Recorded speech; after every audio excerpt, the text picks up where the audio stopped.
You're now tuning in to Black Love Club. This is Richard Roots. And Nikki Talks. That's right, love is on the air.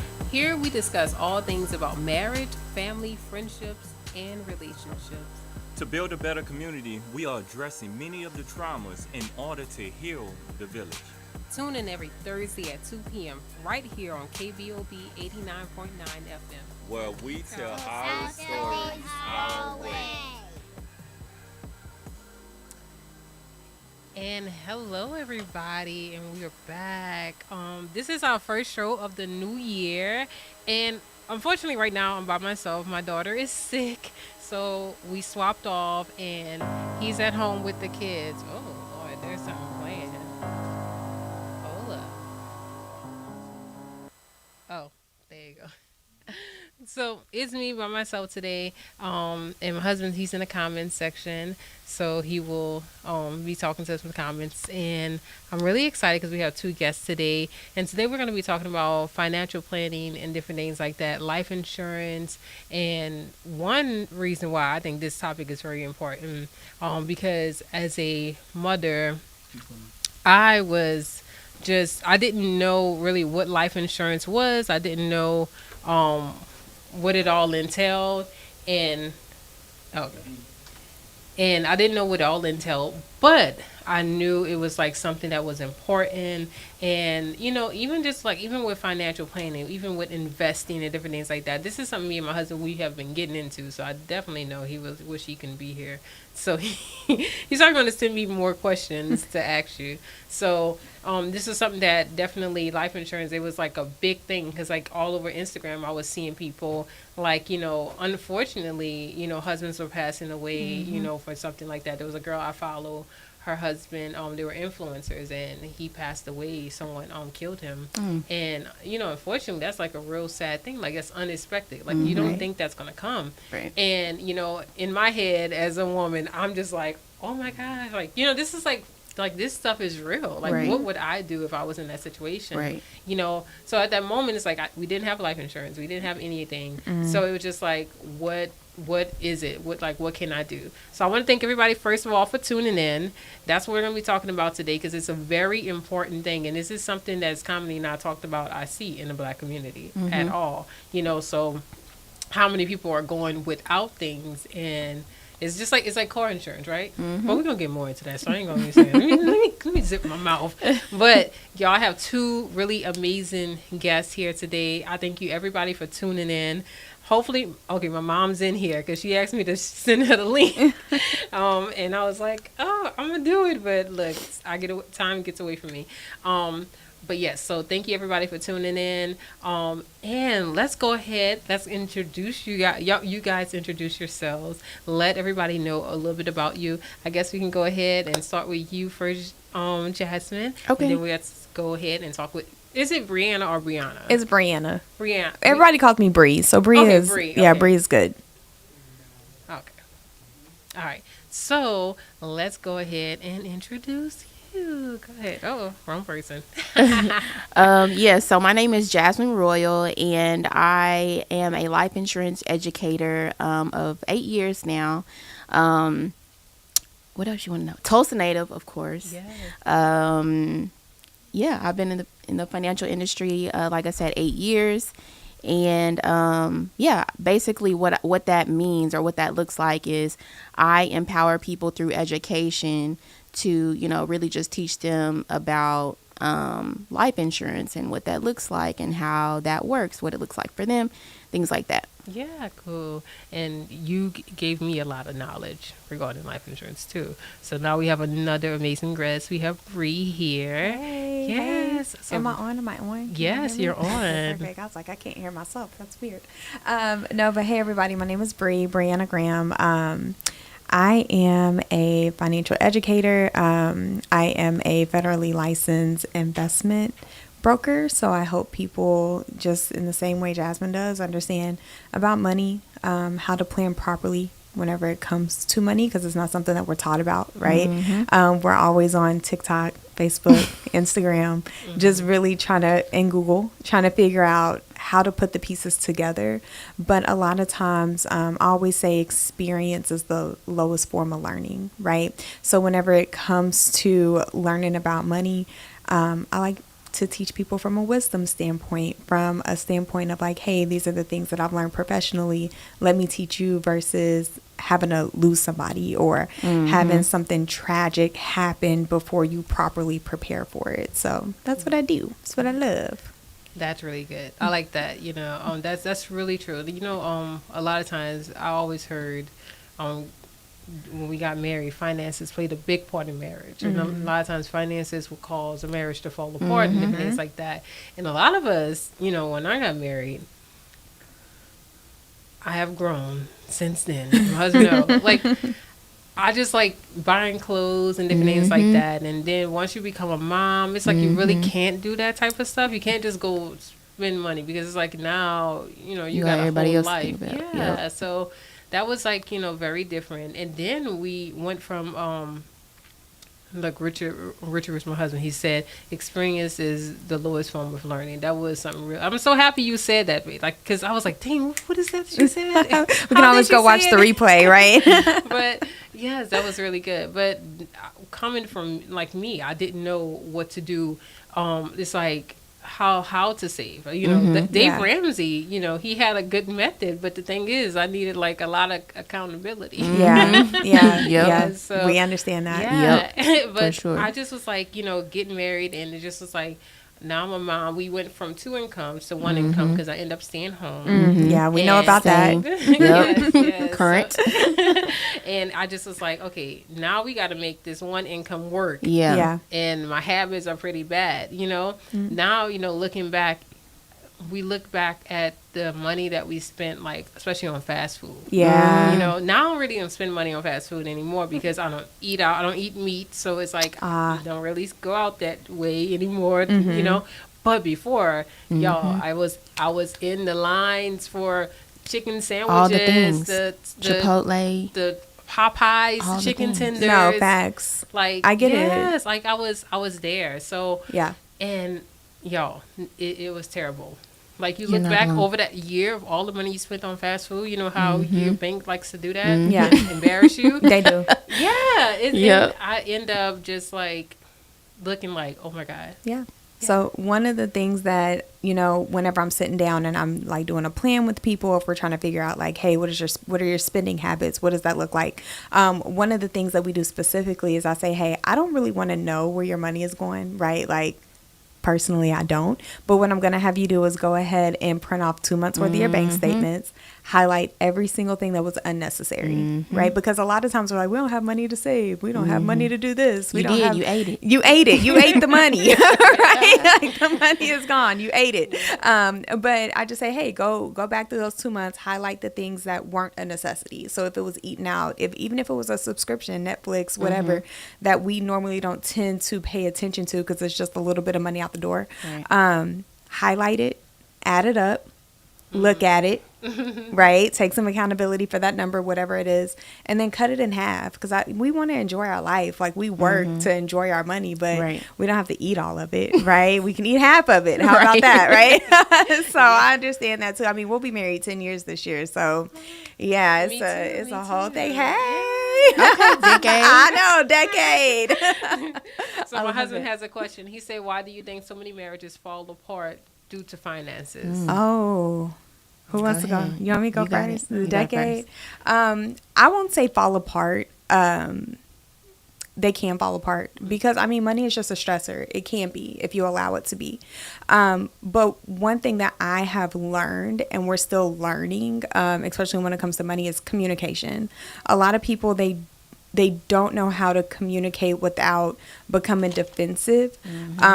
Whenever it comes to not being the breadwinner or not bringing in the most amount of money or whatever the case may be. And a lot of times our value is tied to the amount of money that we bring to the table, right? So whenever we're moms and we're staying home because we have the baby, we're like, you don't see the value that I bring. I know it's not monetary. I know it's not. I mean, because I lived it, right? I get it. So I lived it and I got through it and we communicated through it, right? But your value is tied tied to that. So you have to decide, like, what are the things that I really find valuable, right? Like, do I find spending time at home with my child valuable? Because if it is, then money can't replace that. Right? Yeah. So you just have to get on the same page with your partner, with your spouse, and say, okay, what is important to us in this moment right now? Because this financial strain doesn't have to be for forever. Right. I mean, it's a lot of pressure. It is. It is. I mean,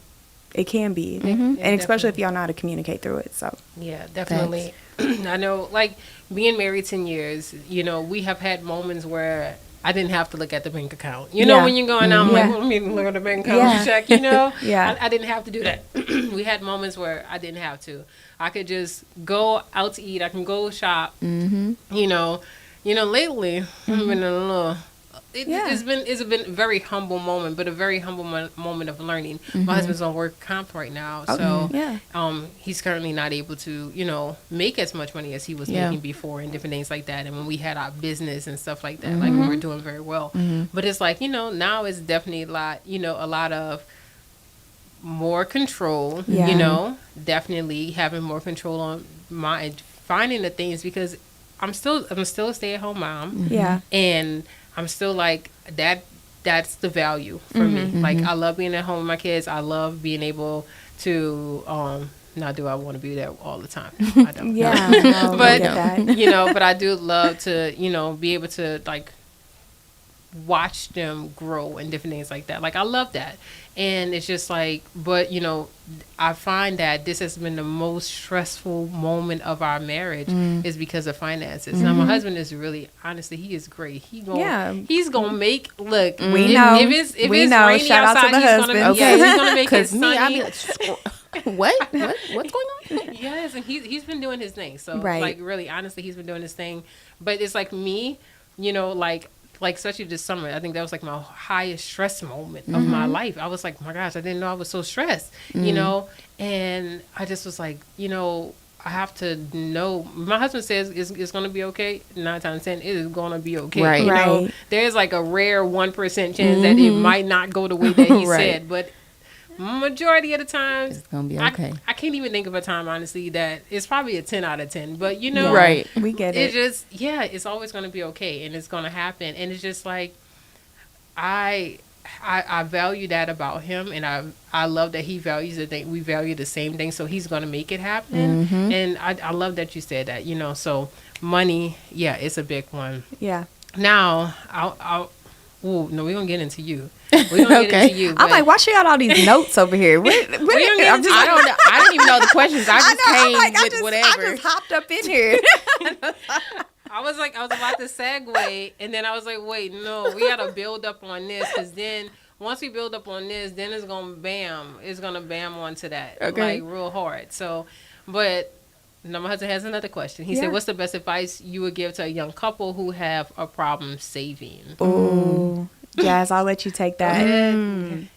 Well, being as one of those people that struggled with saving, I would say you kind of have to, especially like if you're married, right?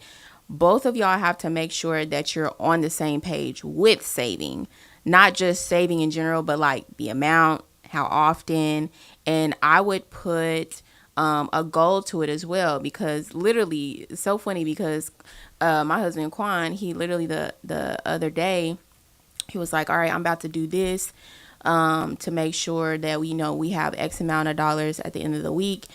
And me and my brain, I'm like, okay, cool, that sounds good. Because, I did all the math. I'm like, all right, so what's the goal? Like, what is this for specifically? Is it for just emergency fund? Is it for, like, savings? Like, is it for vacation? Like, what is it for? He was like, you being a little too detailed. I'm like, baby, I need to know, okay? Like, I need to know what it's for, because depending on what it's for, that may motivate one or the other, right? So I think that just making sure that both of y'all are on the same page about it, but then also figuring out a dollar amount as far as the goal, and then putting a name to it as well. Okay, well, first of all, let's look at it. Do we have a savings account at all? No. Okay, well, let's just do everything towards savings, right? Because we know something is going to happen at some point. It might not happen today or tomorrow, but it's going to come at some point.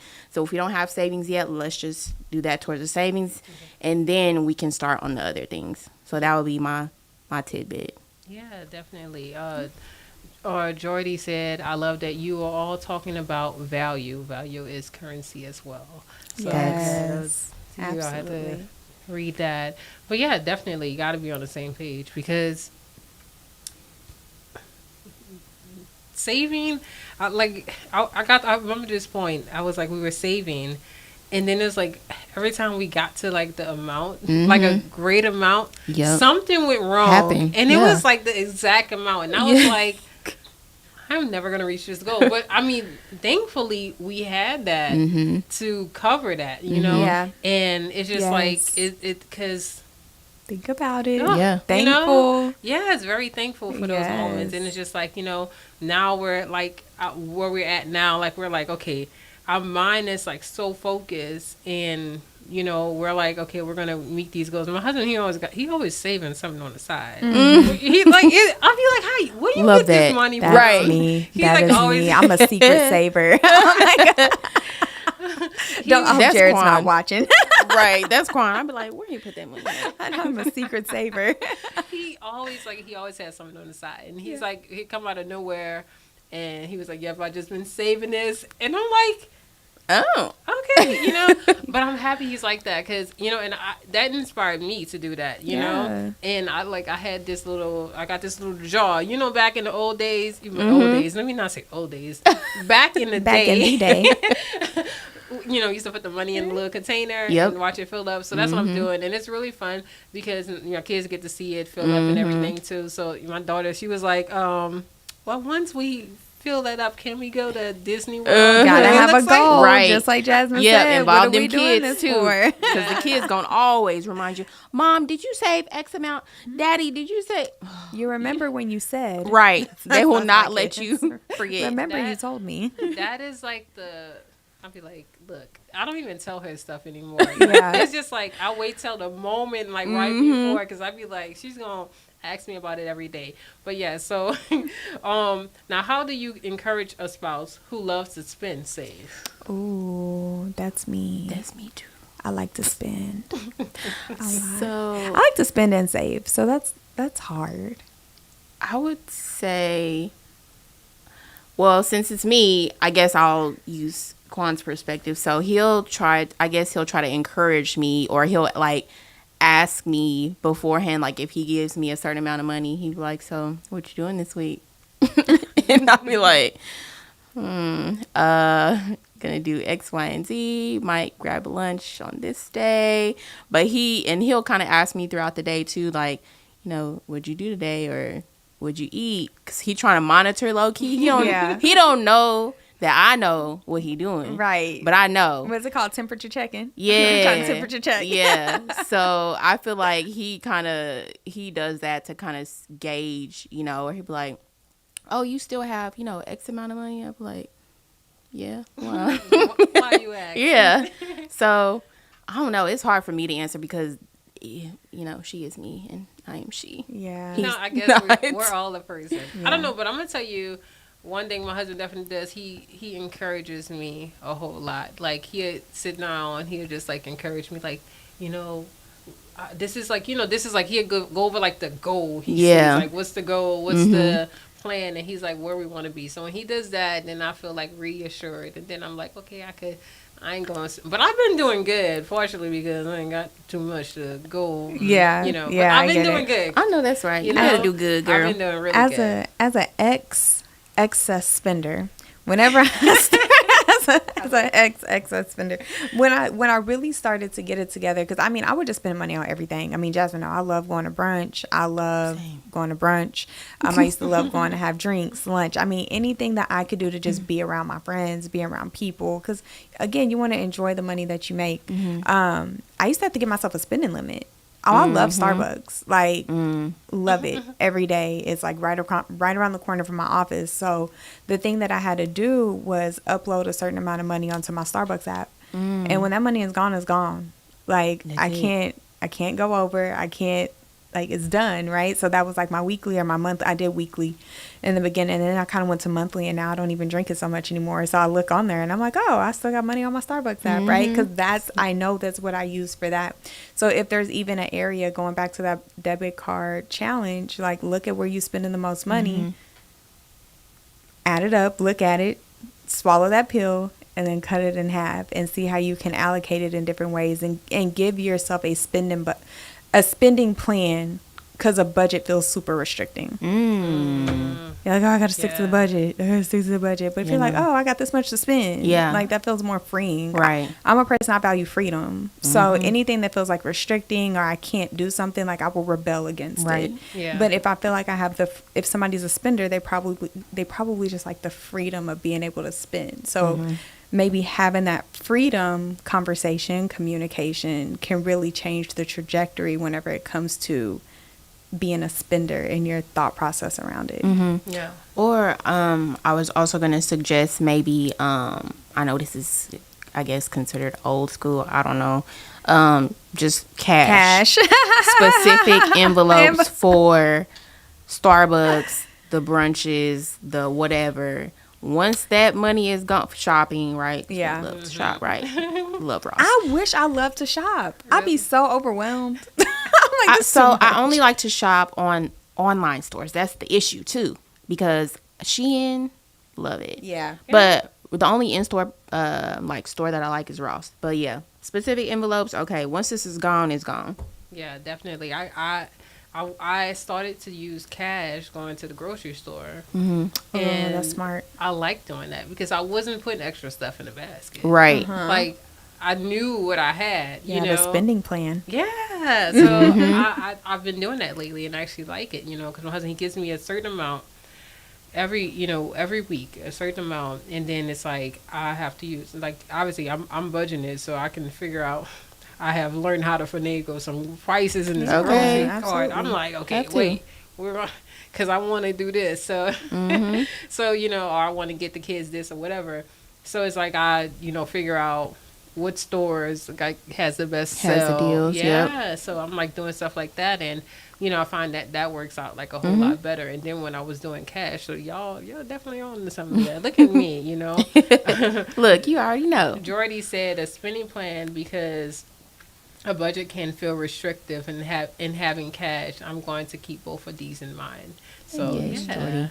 So that's really good. Now my husband has another question. Let me go ahead and pull it up. Now, kind of going ahead and segueing now to life insurance, because life insurance is a big thing. And I was telling you guys in the beginning of the show that was like a big thing. You know, it was almost like a fear. You know, Yeah. And you know, I had to get it under control, but it's very important. Now, my husband said this. Do we think about the fact that when one spouse dies and we leave other spouse with debt, such as car payments, mortgage, rent, etc.? Not babe. You didn't finish that question. You had to go take care of the baby. Right. She started coughing. Because it was a little paragraph, you know. Now, do you think that, what does this do with, I'm going to just kind of fix this. Now, what do you think that do for it's like allowing that other spouse to mourn? Like, do you feel like if they have all these different things that they have to do and no life insurance, you know, how does that affect their mourning? They can, I mean, you don't have time. You don't have time or the mental capacity to mourn because you too stressed about money. Your house about to go into foreclosure. Yeah. The car about to get taken. Like, Yeah. you can barely bury, you know, like, no. So you can mourn, but you gonna have to like wait to actually mourn after the fact. Yeah. And you probably won't even be able to have the type of, you know, funeral service that you want because the funds are not there, or you have to depend on other people that probably don't even like you like that, or y'all didn't even talk to like that, to pitch in for the funeral services. Yeah. So no, you don't get to mourn how you really want to. And I've seen that like front and center firsthand. Yeah, that's like I've seen somebody recently, and they didn't have things. Now, I think a lot of it was part of because he developed a terminal illness. So I think that kind of changed things for him. But that it was just really hard to see. Yeah. A mama, she had like 4 or 5 kids. And that was like really heartbreaking to see her go through, one happened to segue, I think she was like going from city to city for his for his medical treatments. Yeah. And then for him not to survive it, and now you have to segue this all on your own. Yeah. That my heart That's broke rough. for that mama. Yeah. Because it's immediately when things like that happen, I feel like I'm in that seat, because as a mom, as a wife, it's like, You're like, I that could be feel me. that. Yeah. So it's just like that really broke my heart. So it's like I hate to see when people have to put up these GoFundMes. Yeah. And I love when people do give.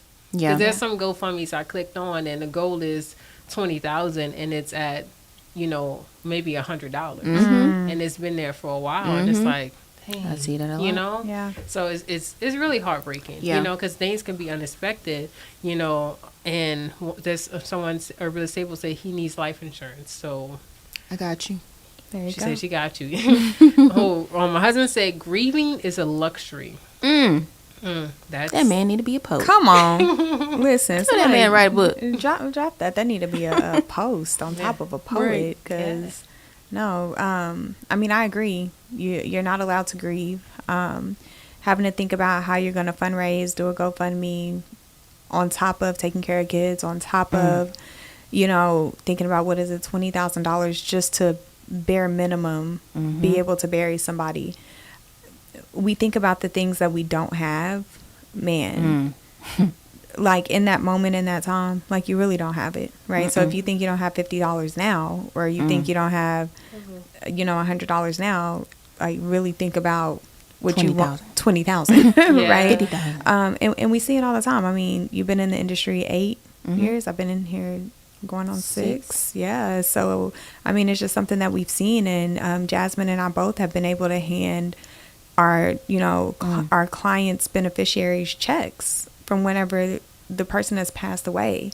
That's a liberating feeling to say, hey, here's $250,000. Yes. Right? Here's $50,000. Here's $150,000. Yeah. Just for $50 a month, or whatever it is. It just kind of depends. Not saying it's going to be $50, probably Right. not. Don't quote that. Don't quote that. But You said it was $50. All insurance depends on age and health, Yes. and the underwriting process. Right. That's my disclaimer. But even with that being said, it's something that can be taken care of. You said something about a terminal illness, right? Not even understanding that is a addition to insurance. You can, especially with the insurance that we help our clients with, you have the ability to access either up to 40% or 70% of your life insurance policy to live, right? So just think if you have $300,000 and you can access 70% of that to go to your treatments, to travel, and your family still has 30% of that to be able to bury you.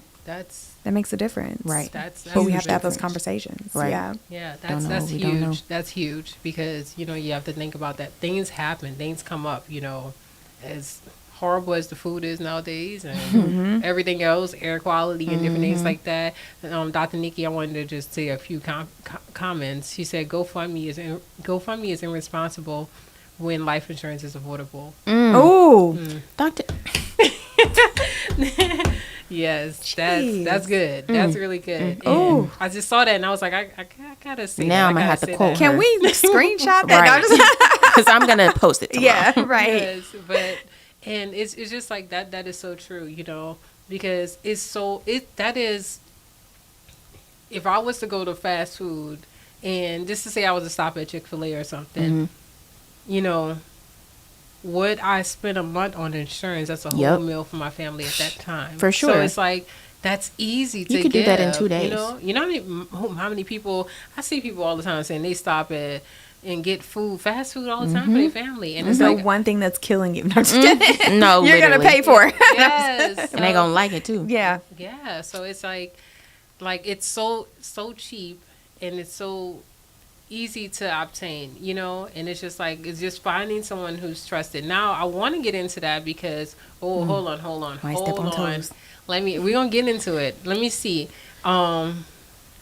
They got a lot of questions. Okay, what y'all I love it. Let's go. Let's I'm here see. for the questions. Mickey Minnie, she said, what do you guys think about places that claim they can help with those situations? For example, I seen an organization that was asking for donations and proceeds to state the donations will go towards patient travel, hotel stay, treatment, and if things take a turn for the worse.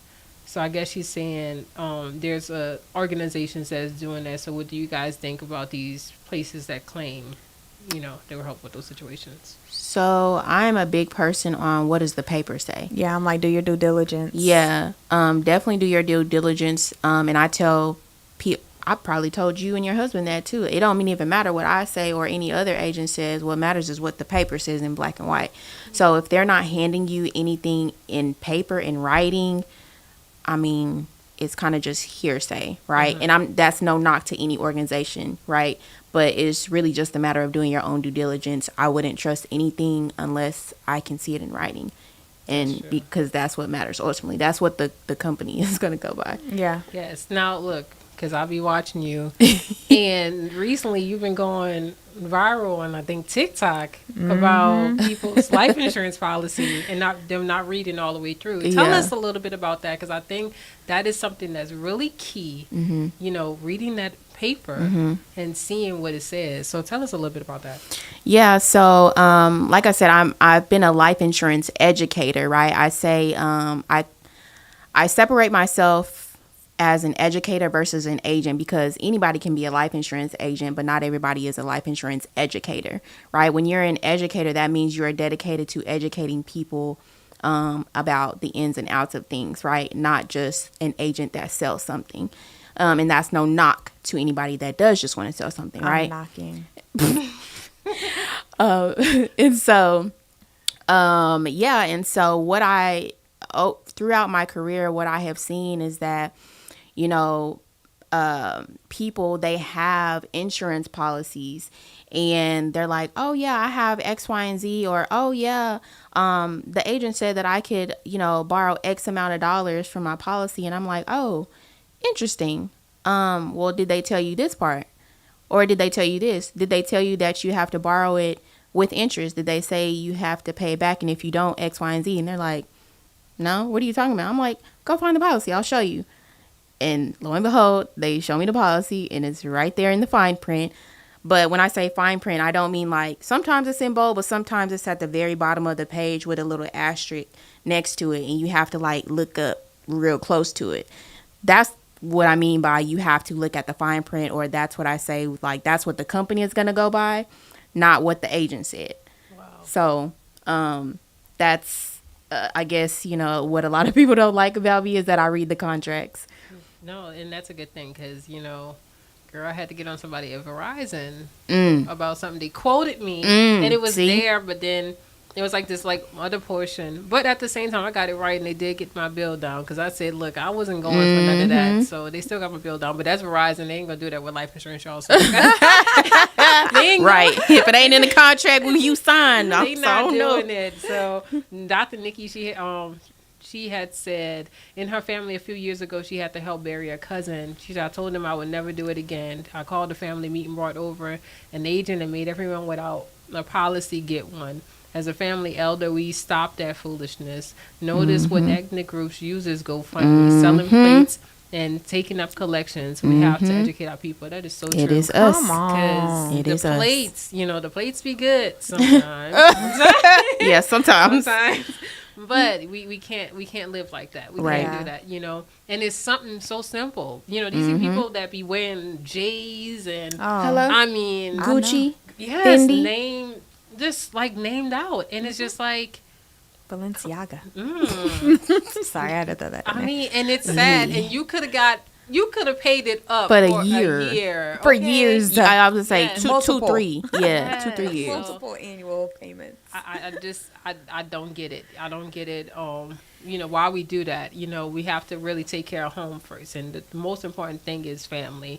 So, I think there was another question. I'm looking for it. They're like really typing in the comment section. So I love that. I'm here for it. I'm like, we got to do a round 2 on this one. losing the questions, you know. But thank you guys for tuning in, and thank y'all for all y'all comments thank and y'all. different things. Like this all really good. I'm sorry, I'm reading these comments, y'all. I don't. Dr. Nikki, I don't know when she said this, but she was saying leave the other spouse better than you found them. You can leave him a millionaire if you properly prepare. That is so true. That is so true. Hello? Like, because nobody ever plans to fail. We just fail to plan. That's it. That's the saying. yeah, That's the way it goes. That's good. That's Proper good. planning prevents poor performance. Look at that. You gotta have the sayings that you go by, but that's it. We don't plan to fail. We just fail to plan, and you gotta have somebody around you that knows how to plan, right? What is the saying? If you're around 5 millionaires, you'll be the sixth. Yeah, And if you're around frying brokies, you'll be the sixth. yes. So who do you want to be? What do you want to be? What do you want to create? Right? I say what you focus on grows. Yeah.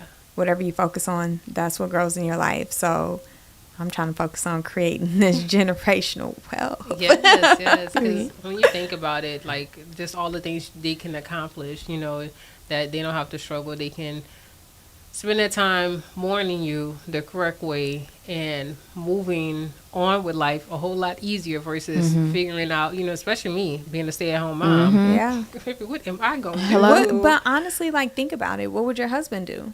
Yeah. What would he do? Because if y'all something got 3 happened to kids, you, right? Yeah. Childcare. Yeah. He still has to go to work. Yeah. Yeah. Bills still have to get paid. The household still has to run. Yeah. So it's not just what would I do? What would he do? What would what would happen if something happened to either one of you Right. guys? So yeah, the breadwinner, Not just the breadwinner, yeah. but also the person that brings value, non-monetary value to the household. Right. Yeah. So I always include stay-at-home moms in there Absolutely. because I'm like, look, girl, what? Do you know how much you Absolutely. cost? Okay. Baby, you expensive. Expensive. I need $1 million policy. Period. If he need a nanny, that's what needs to happen. Exactly. Because like, you know, life flip all upside down and stuff, and It does. you know, crazy. Now let's get this question, because man, they just going off, and I'm just losing everything. Now I said, what do you think keeps people from getting life insurance? A few different things. So one of the main, or a few different things that I hear the most is when I give somebody a quote, they're like, that's it? So most people overestimate the cost of life insurance. I don't know where we got that from. I really don't. The man that used to come to your grandmama's house. Oh yeah, and pick they up used to the collect check. the check for sure. That's why. Yeah. Yeah. I don't, and yeah, so people overestimate the cost. I will ask people their budget. Like people my age, I'm 30, I just turned 32, right? So I'm usually meeting with people anywhere from 25 to 55. 28-year-old, about $100. $100, girl. You know, I give him a life quote, insurance you can get? $30. $30? Oh my gosh. Well, yeah, let me get $250,000, right? Like they're so surprised and they're happy. And I'm like, but since you said your budget is $100, are you investing already? And that's where Bree comes into play, because we need to be doing both simultaneously, right? So they overestimate the cost, and I think people just don't know what they don't know, right? And most people are kind of scared of what they don't know, if that makes sense. And so they kind of just shy away from it, like, oh, well, I'll do it later. Or, you know, ain't nothing going to happen. I'm not going to die tomorrow. Well, who told you that? How you know? Yeah. So it's like we just assume that we're going to be blessed with tomorrow. And, I mean, we just kind of put it off until something happens. Like, oh, my God. Yeah, that's true. That's true. They're in the comments. They're going really crazy, but people do put it off. Dr. Nikki said she told her husband, "Don't play." She's so silly. She's so funny. She is hilarious. So she said, "Leave me wealthy, but I ain't leaving you too much next mistake." I get that. I Crack get it that. up. Look, I told my husband, this is serious. I told him, I said, I don't know if I want to. I don't know if I would want to get married. You know, maybe when I get like a lot older and the kids are, you know, like get to do it like all over again. Right. Yeah. So just It's leave like, me with the yeah. finances so I can just take care of the kids and just be happy. Right. They'd be like, I don't know what she do. Right. Right. Nothing, Right. So it's just She's the rich widow. She's Yeah. a rich widow. but it's just like it was y'all. If my husband was here, let me tell y'all. So I gotta tell you because he not here, so I gotta tell you this is what an herbalist table. He just said this. He said, "Look what happened in New Orleans." Exactly. Yeah. Something just Let's so talk about random. that. Yeah. No, Let's pause and talk about that. So, this is why I love the company that we're with because our motto is to do what's right 100% of the time by our clients, right? So, what happened in New Orleans was deemed an act of terror.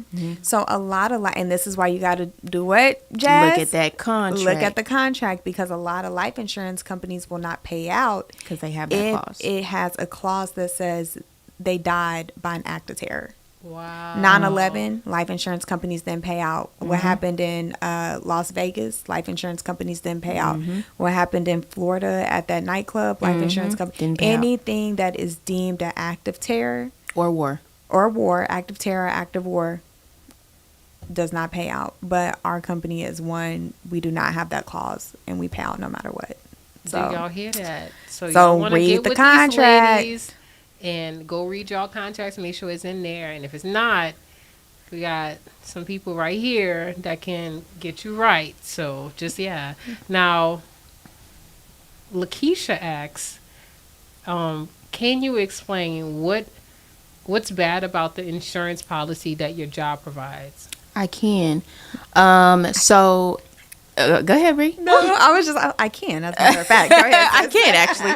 No, so I wouldn't necessarily say that job insurance is bad. I like to say that job insurance is like, look at it as icing on the cake or like the cherry on top. So if you have job insurance and it's cheap, like dirt cheap or free, great, keep it. It's like icing on the cake. However, I wouldn't just solely depend on that only and not have anything that you own outside of the job because the insurance that you have at the job is considered a benefit, right? It's considered an employee benefit. So if you get fired, if they lay you off, if something happens to you and you're not on the job, your job does not have to pay that policy out because of all of the clauses and the stipulations that are in the, really, I can't even say contract because it's not a contract. They give you a certificate and because you're grouped together with all of the other employees. And so you don't have your own individual policy. You have a certificate number, just like everybody else. And that's pretty much how it works. But if you have your own individual life insurance policy outside of the job that you own, that you're in control of, you make the changes, you don't have nothing to worry about. It don't matter if something happens to you at work or in a different country, it will pay out regardless. And you have to be an active employee at the That's time. a big like, one. yeah, you have to be an active employee. If something was to happen to you and you went on, if you're on vacation at the time, or if you took PTO and you're not there, or if you're considered not active at the time, they don't have to pay out. PTO? Pay time off. No, I'm just saying like. Oh, yeah. You're not an active employee. Mm-mm. What? That's. It's like saying it's your off day. No, like what? Yeah. That I mean, is basically, that's crazy. pretty much what it is. Oh, no, you weren't at work. Sorry, we can't pay out. You don't own it. Wow. You don't own it. Yeah, You the employer don't owns it. own it. That's crazy. You don't own it. You don't call the shots. Your employer owns it. Your employer calls the shots. If something happens, who do you think that they're going to have? Whose best interest do you think they're going to have at heart if you don't Theirs. own it? Your employer or the employee? It's going to be the employer. They don't, not to say they don't care about you, but y'all, they don't care about you. They don't. Yeah, Right? that's This is an crazy. employee benefit that benefits the employer because of the write-offs. Mm-hmm. This ain't to You put you in preaching. the best position. You talking now. Yeah. Right? So That's- get something outside of work that you own, that you can call the shots on, that you can take with you, because they can fire you tomorrow, and then you out. But what if they fire you and you then got sick, even if it's diabetes, high blood pressure, cancer, anything? Now you have a pre-existing medical Right. condition.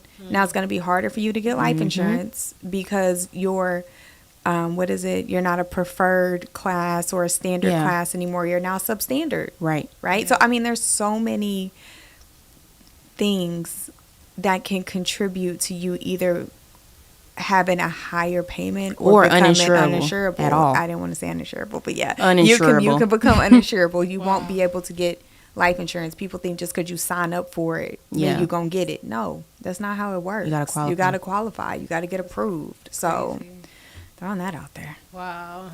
I remember I had, back when I was working, I had life insurance through my job, everybody right? does, yeah. I had a great health care plan and all that stuff, like medical benefits. And I had, I was like, oh, look, if you're going to like life insurance. I didn't have anything. On the weekend, I was struggling, obviously, because they wasn't going to get me. They wasn't going to take care of me. It's crazy. That's crazy, though. But I think a lot of people need to know that, because sometimes they feel like, oh, I have that. I have it, yeah. So I'm good. And it doesn't go along with you when you leave that job and different things like that. And there's a lot of different clauses that they have no idea about. So that is really good. Dr. Nikki saying, make sure you specify a beneficiary. Herbalist Sable said, fantastic knowledge being shared right now. I'm trying to get to all the comments that I keep missing and stuff like that. But no, it's good. And Jacqueline Bailey said, somebody else. Okay. I've been telling people this same thing. So she's been telling me, but she's been trying to educate the people. Come on, Jacqueline. Marisha says, where is the K to your insurance? Where's the what? The K to your insurance. I'm sorry. I don't know. That's what she meant to say. Where's the K to your insurance company? I'm about to get out of the car and get y'all info. I think that's what she said. The link. The link. Oh. I was like, what?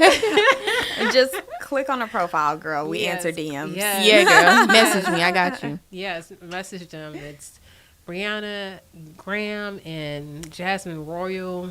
Very easy to remember. There should be tagged somewhere on the Black radio page. So you could just click and DM them and they'll get with you, because you definitely gave me, like, I had already did my own research, and I was like learning, and I ran across this man he was said that if you are like, you're like, say your husband is the breadwinner, if you have kids and your husband is the breadwinner, different things like that, he was saying, then you should get, he was saying term life, right? He was like, that's a good thing to get, because it's cheap, it's affordable, and it's there in case anything happened. And in his way, that he was saying that's the only thing he would recommend for people that age and stuff like that. He was like, people that have a little more to invest, he would recommend cash value and different things like that. Oh, wait. Explain it, because there's a lot of people going around that's saying, get cash value, because that's why I went to go and study and research, because it was like saying you can borrow and get all this and different things. I said, I gotta know before I do anything. So y'all, which one of y'all want to take that out? We're gonna let the cash value killer take it, and then I'll just come in on the back end. Okay, so I think that's a good Instagram handle. Yeah, TikTok can't killer. TikTok. The girl that banned me. I know, compliance. No, so overall, in general, there's two different types of life insurance. Okay, there's a lot of different names for life insurance, but overall, there's two types. There's term life insurance, and then there's cash value life insurance. Again, a lot of different names. You have your IUL, you have your VUL, you have your infinite banking, be your own bank, universal life insurance, all the things, right? And then you have level term life insurance, annually renewable term, decreasing term, all the things, right? But overall, just two different types. The difference between cash value life insurance and term is that cash value life is life insurance plus some type of savings account that's bundled with it. Notice I did that, right? Term insurance is just like it sounds. So term insurance is you're paying a specific amount of money for that specific term, just like any other insurance, right? So our car insurance, we pay a specific amount of money for whatever, 6 months, whatever. And then after that term is up, you renew it or you reapply or whatever, right? Same thing with health insurance. You pay a specific amount of money for a specific time. Renewal comes up. All right, time to do it again. That's pretty much how term insurance works. Now, why cash value life insurance is pushed and marketed so heavily is because the commission is much higher on selling those types of products versus selling a term insurance product. Every time. How do I know? I ask questions. I be asking people. Some people don't know, like life insurance agents will sometimes, I'm putting myself out there, but that's fine. Life insurance will hop in my DMs and ask me, you know, if I want to, you know, see what they do. I already did my homework. So yeah, I do. You didn't do yours. You didn't do yours. So I will get on a call with them and I'll be asking questions and they tell me how much money you make. Comma checks from offering this type of policy. Wow. So that's how I know. And also I know life insurance agents that used to sell that type of insurance versus term life insurance. But yes, so they get paid way more money to offer those types of products versus offering term life insurance, you know, to people. Not only that, but I mean, pretty much that's really the biggest reason is that they make way more money by pushing this product versus the other one. Mm-hmm. Now, me, I'm not going to say I don't care about the amount of money that I make, but I tell my clients, you can ask me whatever question you want, and I will either tell you or I will call the company with you and we can ask them together. So that's how confident I am in, you know, the knowledge that I have and just making sure that I do right by my clients 100% of the time. Some people, you know, if you ask them direct questions, they get to stuttering and stuff. Like they don't really want to tell you the full answer because they either don't know or they know that you probably know something that they thought you didn't know. Mm-hmm. So, you know, that's where I come into play because I'm not afraid to ask the questions. That's really good. Like I had to, my husband gonna be like, "You didn't record," because his camera. Yeah, I didn't. Sorry. But they have a question. They say, "What do you think the best policy for Black families?" Let's get past the policy, guys. Mm-hmm. I'm just gonna say let's get past the policy and start creating strategies. Mm-hmm. Because whenever, you know, Jasmine and I, we do a lot of talking. Anybody can sell a life insurance policy. Anybody. She said that at the beginning of the show. Anybody can sell a policy. Like it don't take a freaking like, I don't know, rocket scientist to sell a life insurance policy. We know that we need it. Mm-hmm. But if you don't understand the fine print and if you don't have a strategy around the products that you're putting in place, it doesn't matter what you buy. Right. So whenever we're saying, hey, we're not fans of cash value in any way, shape, or form, it's because it's not in the best interest of our client long term or short term. Right. You know, and Jasmine, everything that I know essentially about cash value, like I learned from Jasmine. So even with that being said, you know, with cash value, let's say you open up a bank account and you're putting $100 in that bank account from January 1st, 2025 to December 15th, 2025. You go to get $1,200 out the bank because that's what you saved, right? And they tell you have $0. Would you keep putting your money in that bank account? Nope. No. Would you put it in there for 5 years and have $0 for 5 years? Nope. Okay, so why are we opening up cash value life insurance policies to be our own bank? Like, it doesn't make sense. Because they don't know. The math does not math. I sat down with a client this past Sunday. She's a nurse. She makes $150,000 a year. She's had a cash value policy for about 10 years. 7 years. So she had it for 7 years. I did the math. She has about $2,000 on her, $2,000 from her daughter in 7 years. I showed her how much money she could have had if she would have got life insurance with me and created a strategy by investing money as well simultaneously. Actual investments. Cash value is not an investment. They do not have an investment license. You can look me up federally on broker check. Thank you. I worked hard for my licenses.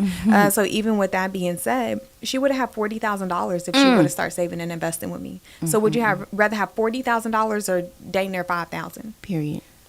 You got to know the strategy you put in place. And that's what we do differently. Go ahead, Jazz. And great segue. So let me just give y'all 4 rules. Okay. So 4 rules when it comes to cash value life insurance that most agents probably won't let you know up front. Okay. So 4 things when it comes to cash value life insurance. Number 1 is that what Bree just said, usually the first 1 to, let's just say 3 to 5 years. I've even seen 7. 10. You seen 10? I've seen 10. I seen 7. I was like, ooh. The first 1 to 10 years, depending on, I guess, the company, of someone having a cash value life insurance policy, regardless of how much money you're paying into the policy, the balance in the cash value is going to be $0. 0. Okay, so that's rule number 1. It don't really. I've seen people paying $500, like Bree said, $200 something dollars, 0. Okay. Second rule is that you are borrowing your own money. But time out, Jazz. That sounds real good whenever you say it out loud. Oh, I get to borrow my own money. No, that does not sound good to I me. get to borrow my own money. You're borrowing your own. Okay, let me ask you a question. If you go to a bank, Nikki, you go to a bank and the bank teller says, okay, Nikki, you said you're going to put $500 in here every single month, for whatever, for 2 years. Okay, cool. I just want to let you know that whenever you come back to take money out of this account, I know it's your money, but when you come back to take money out of this account, you are not going to have any money in there. Actually, you can't take anything out because the balance is going to be 0, and you have to actually borrow that money. So whenever you take money out, you actually have to pay that money back with 6 to 8% interest. Would you bank there?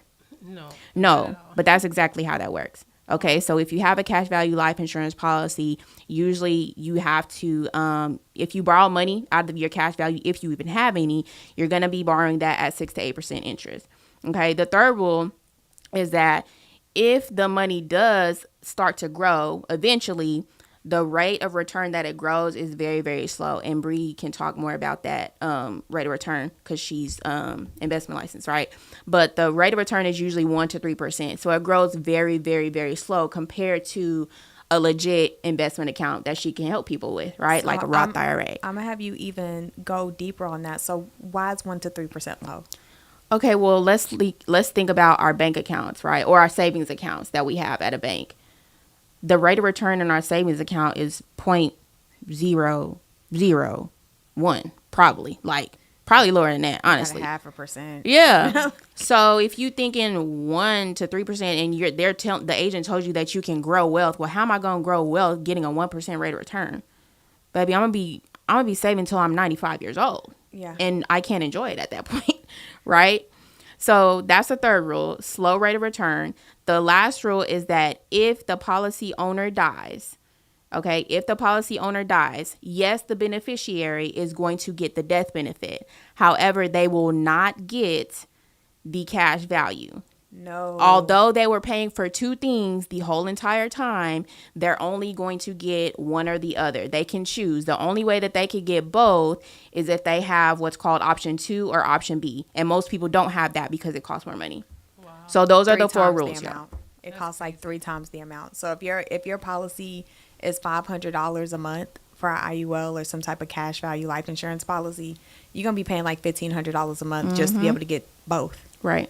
That's crazy. It is. So why pay for 2 things and only get one? If I go to Sonic and I order not just only get one. Not just only get one. The life insurance company gets to keep all the money you saved. All of it. All of it.